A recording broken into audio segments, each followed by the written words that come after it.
हमने जब गोमुख से संकल्प उठाते हैं तो वहीं से हमें तय करना है कि हमें मैया के किनारे से चलना है या रास्ते से चलना है। ज्यादातर लोग रास्ते से ही चलते हैं क्योंकि मैया के किनारे का रास्ता पहले ही दिन से आपको कठिन लगता है। मतलब पहले ही दिन हमारी थोड़ी परीक्षा होती है। उसे काला पहाड़ का मार्ग भी बोला जाता है क्योंकि ऊंची पहाड़ी है और सीधा चढ़ना होता है। अगर पैर फिसल गया तो सीधा मैया नीचे गहरा मैया का पात्र है।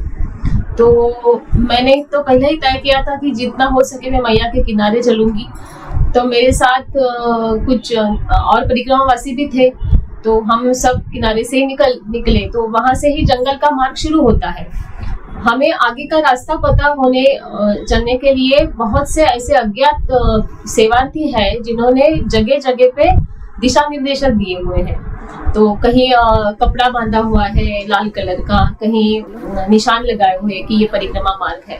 तो उसे देखते हुए हमें चलना होता है। जमीन पर भी कुछ कलर, हाँ, मतलब सफेद कलर के एरोज लगते हैं, कभी कभी रेड कलर के होते हैं। अच्छा। कभी रेड कलर का या सफेद कलर का कपड़ा बंधा हुआ होता है, पेड़ होते हैं। तो पता चलता है कि हमें इसी मार्ग से जाना होता है।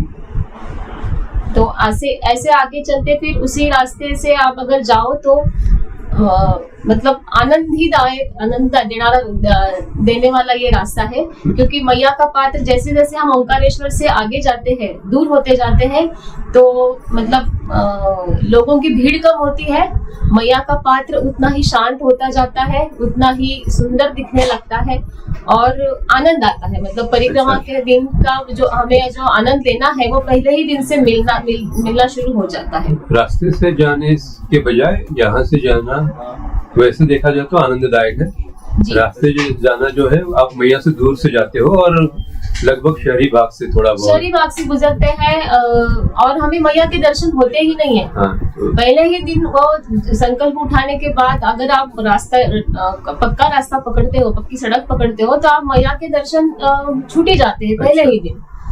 लेकिन अगर आप जंगल का मार्ग पकड़ते हो तो मैया आपके निरंतर साथ रहती है। हाँ, और आश्रम भी बने हुए हैं, दोनों जगह आश्रम बने हुए हैं। सड़क मार्ग पे भी बने हुए हैं और किनारे के मार्ग पे भी बने हुए हैं। तो ये परिक्रमा वासियों के लिए आश्रम, जो सेवार्थी आश्रम कई सारे, हाँ, जहाँ पर आपको भोजन की व्यवस्था होती है, विश्राम की व्यवस्था होती है। अच्छा। हाँ। तो पहला जो आपका पड़ाव है वो कितनी दूरी पर है ओंकारेश्वर से परिक्रमा उठाने के बाद, और ये कितनी देर में आता है? तो पहला जो मतलब जब हम सुबह परिक्रमा उठाते हैं तो लगभग सुबह के 7-8 बज जाते हैं जी। मतलब आपके ऊपर है, आप जिस वक्त भी उठाते हो। तो दोपहर के भोजन प्रसादी के लिए पहुंचा जाए, ऐसा एक मौनी बाबा का आश्रम किनारे पे है। मौनी बाबा जो करीब मुझे ठीक से नहीं बता पाऊंगी, लेकिन करीब 5-6 किलोमीटर की दूरी पर वो आता है। अच्छा। हाँ, तो वहाँ पे हम दोपहर की भोजन प्रसादी और विश्राम कर सकते हैं। क्योंकि काला पहाड़ का रास्ता आपने बताया थोड़ा उबड़ खाबड़ रास्ता, इसलिए इस 5-6 किलोमीटर के लिए भी आपको 3-4 घंटे लगेगा। आराम से लग जाते हैं, आराम से। और एक अकेला परिक्रमावासी उसे पार नहीं कर सकता, ऐसा मेरा मानना था, क्योंकि एक दूसरे को सहारा देकर ही वो खड़ा पहाड़ पार कर सकते हैं। अच्छा।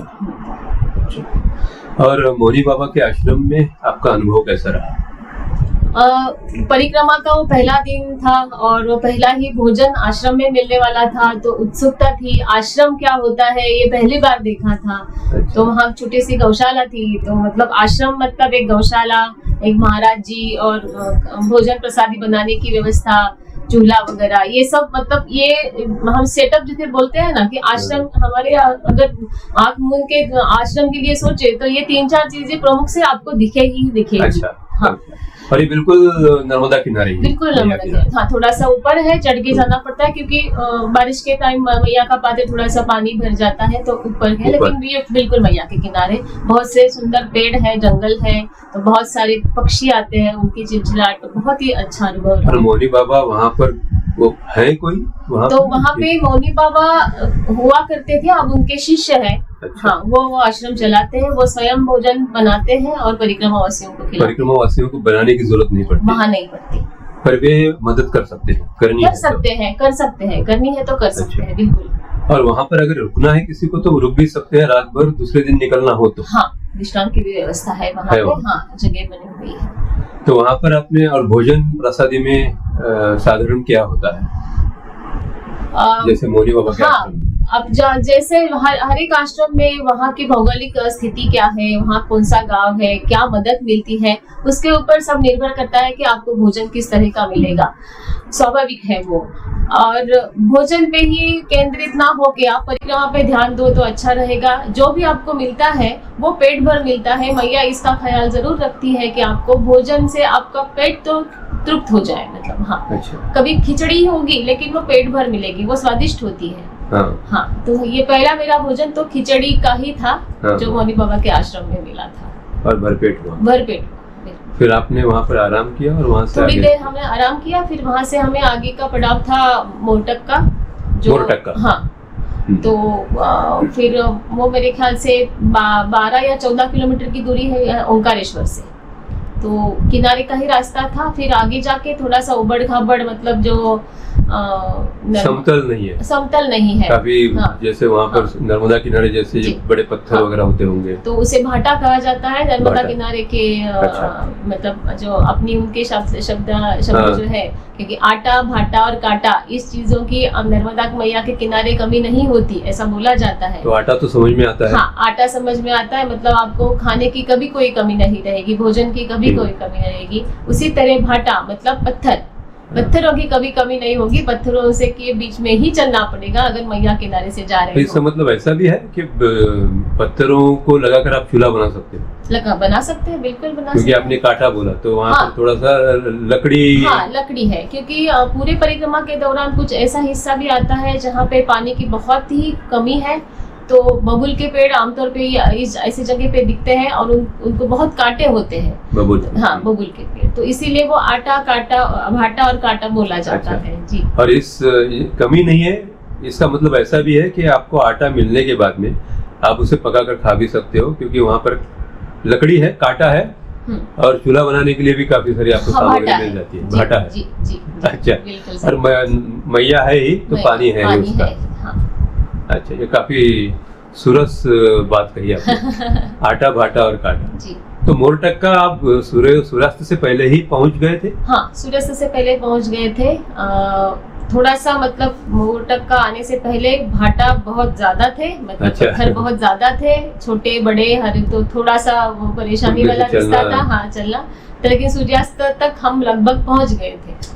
तो पहला दिन ओंकारेश्वर से उठाने के बाद में मोरटक का एक पहला पड़ाव आता है। साधारण तौर पर जिन्हें बहुत जल्दी नहीं है वे मोरटक्का में रुक सकते हैं। हाँ। ये कुछ 12-14 किलोमीटर का अंतर होगा। अच्छा, और रास्ते से आते हैं तो रास्ते का अंतर ज्यादा है? रास्ते से मेरे ख्याल से 2-3 किलोमीटर ज्यादा होगा। अच्छा। इससे ज्यादा नहीं, लगभग किनारे के साथ ही रास्ता भी मुड़ता है, लेकिन आप मैया को नहीं देख पाते क्योंकि रास्ता ऊपर से चलता है, पक्की रास्ता, ये नर्मदा किनारे पक्की सड़क थोड़ी ऊपर से है, मैया का पाते थोड़ा नीचे है, तो आप नहीं देख पाते क्योंकि अंतर ज्यादा होता है। मोरटक्का में आश्रम कई सारे हैं या ये कोई स्पेसिफिक? कई सारे आश्रम है, बने हुए हैं, तो आप सड़क से जाओ तो अलग आश्रम में पहुंच जाओगे, किनारे से जाओगे तो अलग आश्रम में पहुंच जाओगे, लेकिन व्यवस्था हर जगह बनी हुई है। अच्छा, कितने परिक्रमावासी पहले ही दिन थे जहाँ पर आप रुके थे मोरटक्का में? अच्छा, मोरटक्का में मैं जिस आश्रम में रुकी थी, वृंदावन आश्रम था, अगर मैं ठीक से याद कर पा रही हूँ। हाँ, तो वहाँ पे करीब 17-18 परिक्रमावासी थे। अच्छा। हाँ। और उन सारों की व्यवस्था बिल्कुल, सोने से लेकर खाने से लेकर। अच्छा, यहाँ पर भी सदाव्रत मिलता है या? नहीं, यहाँ भी हमें बना बनाया ही भोजन मिला, वो भी खिचड़ी था उसी दिन। अच्छा। हाँ, तो वो भी बना बनाया मिल गया था, मतलब पहले दिन हमें नहीं बनाना पड़ा था, भोजन पूरा बना बनाया मिल गया था, तो आनंद आ गया। अच्छा, पहले ही दिन निकलते हैं तो मुझे एक प्रश्न हमारे बाकी सुनने वालों के लिए, पानी की व्यवस्था ठीक है, नर्मदा मैया का पानी पीते जा रहे हैं, शहरी भाग से आए हुए फिल्टर का पानी पीने वाले, प्योर पानी, तो इस पानी का पहले दिन कुछ वहाँ पर उनको अड़चन आती है, तकलीफ होती है, या ये पानी ठीक ठाक है?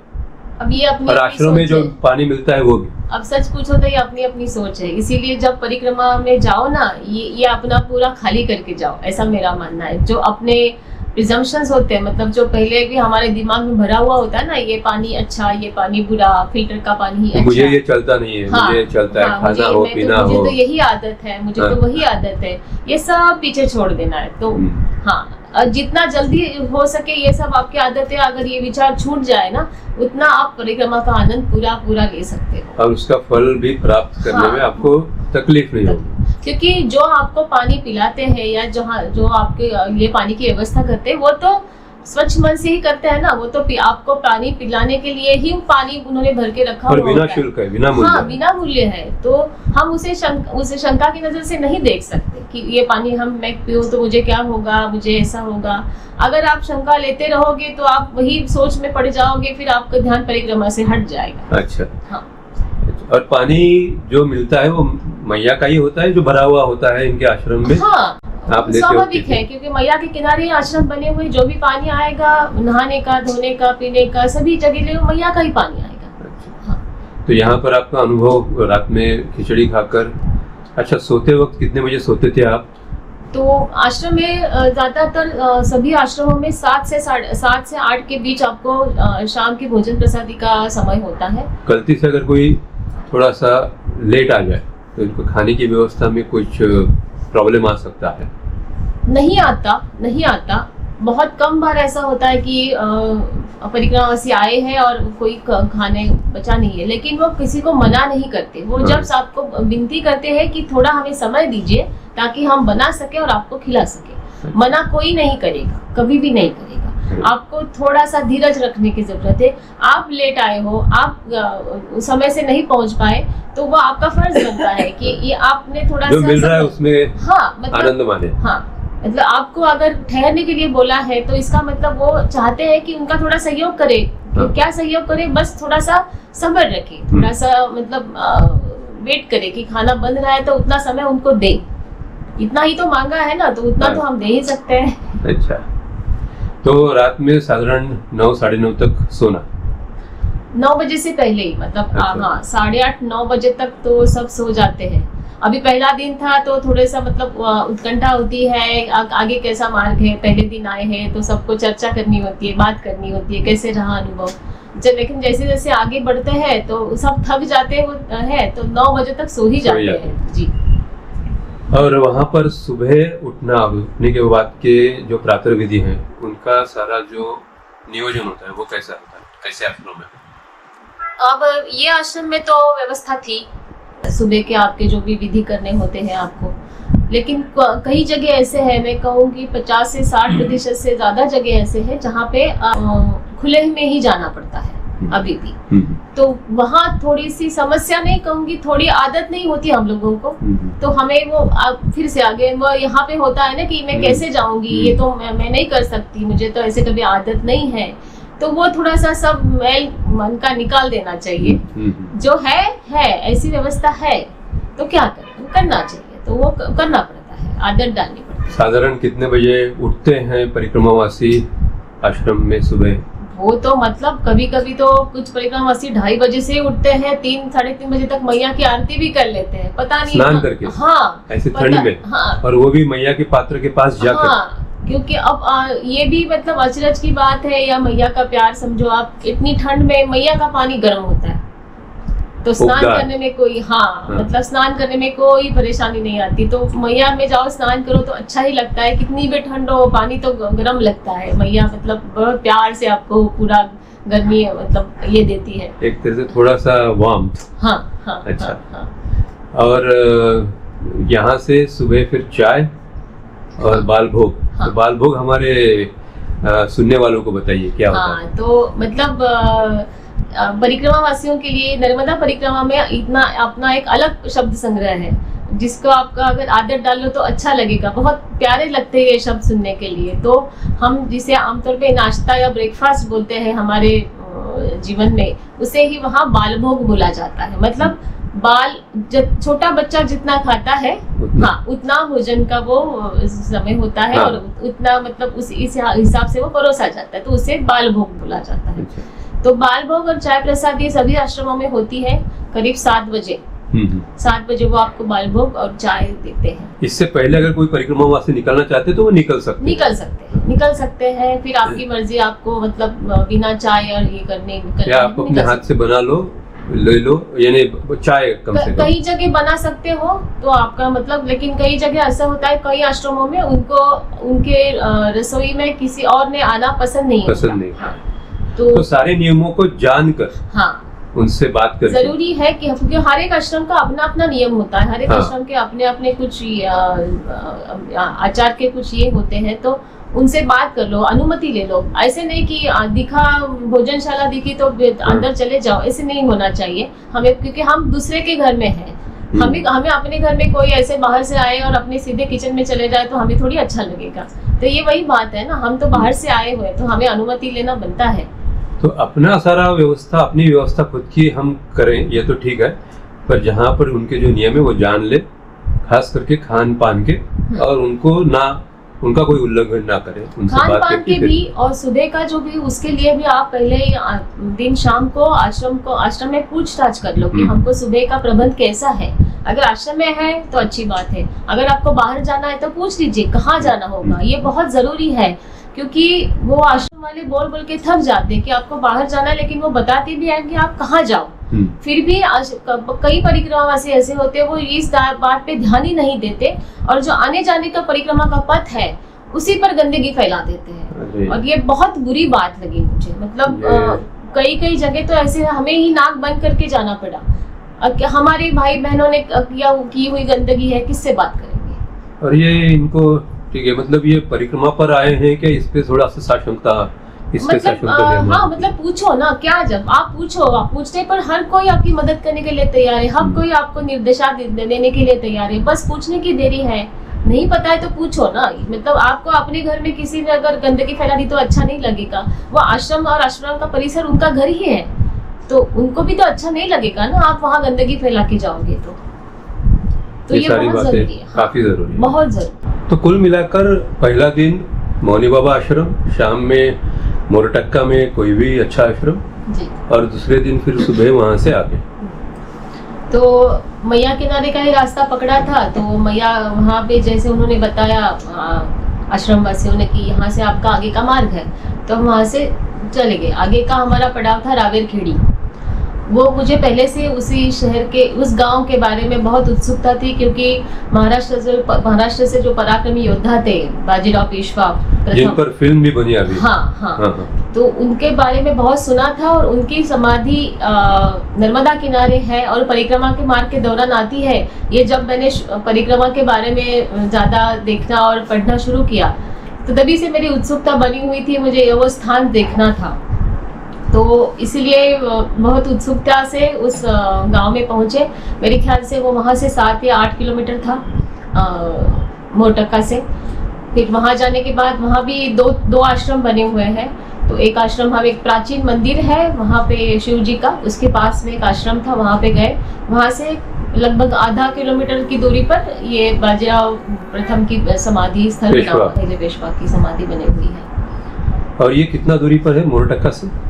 मोरटक्का से करीब 6-7 किलोमीटर होगा। तो दोपहर तक पहुंच जाते हैं। और ये दूसरे ही दिन आती है परिक्रमा? नहीं, क्षमा कीजिए, ये 12 से 15 किलोमीटर होगा, क्योंकि हमने विश्राम किया था रावेरखेड़ी में। अच्छा। हाँ। मैंने भोजन समय से पहले, हाँ, मतलब शाम की विश्रांति के समय हम रावेरखेड़ी में पहुंचे थे। और दोपहर में फिर आपने कहीं कोई आश्रम में? दोपहर में एक आश्रम में ही रुके थे। वहाँ पे मेरे ख्याल से टोकसर आता है बीच में, टोकसर का वो भी मैया किनारे का ही आश्रम है। वहाँ पे भोजन प्रसादी मिली थी हमें, पूरा बना बनाया भोजन मिला था।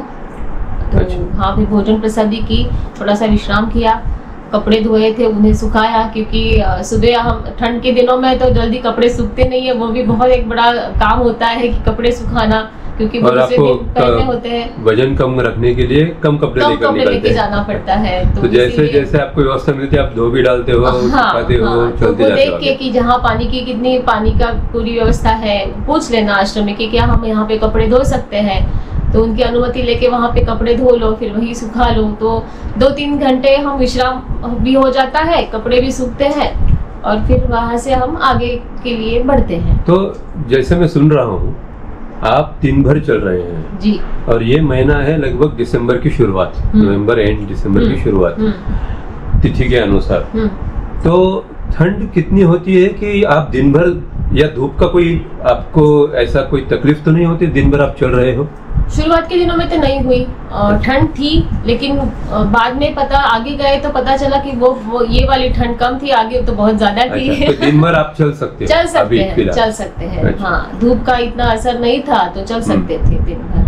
तो रावेरखेड़ी आप पहुंचे सूर्यास्त से पहले पहुंचे। अच्छा। हाँ, तो जैसे मुझे पता चला कि क्योंकि अभी हमारा दिन क्रम थोड़ा सा मतलब तय होता जाता है कि आप सूर्यास्त से पहले ठंड के दिनों में पहुंच जाओ, कि सुबह जल्दी सब अपना काम करके नहाना धोना करके मैया की आरती करके 7 बजे तक निकल पड़ो। तो अगर उस स्थान में कुछ है देखने लायक, अगर कुछ देखना है तो आपके लिए सिर्फ शाम का वक्त है। आप सुबह ये नहीं कर पाओगे, अगर करना होगा तो फिर आप लेट हो जाओगे, फिर आगे आप लेट पहुंचोगे। तो उसी वही ध्यान में रखते हुए मैंने सोच लिया था कि जैसे ही रावेरखेड़ी में पहुंचेंगे सामान रखेंगे और पहले मैं समाधि स्थल देखने जाऊंगी। तो ऐसा मैंने किया, तो फिर समाधि स्थल देखा, बहुत अच्छा लगा। हमारे भारतीय पुरातत्व विभाग के निगरानी में वो स्थान है।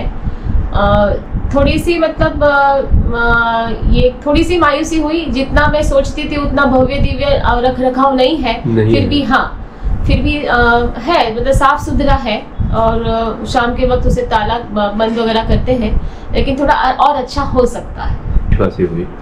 और इनके बारे में मेरे ख्याल में मैंने जितना सुना है, हमारे मिलिट्री में, भारत की मिलिट्री में इनके अध्याय पढ़ाए जाते हैं कि युद्ध शास्त्र, युद्ध नीति ये सिखाई जाती है। और इनका ठीक है, आर्कियोलॉजिकल सर्वे ऑफ इंडिया ने इसकी निगरानी की है, पर भव्य दिव्य और भी इससे कर सकते हैं। प्रचार होना चाहिए, क्योंकि कई लोगों को तो पता ही नहीं था।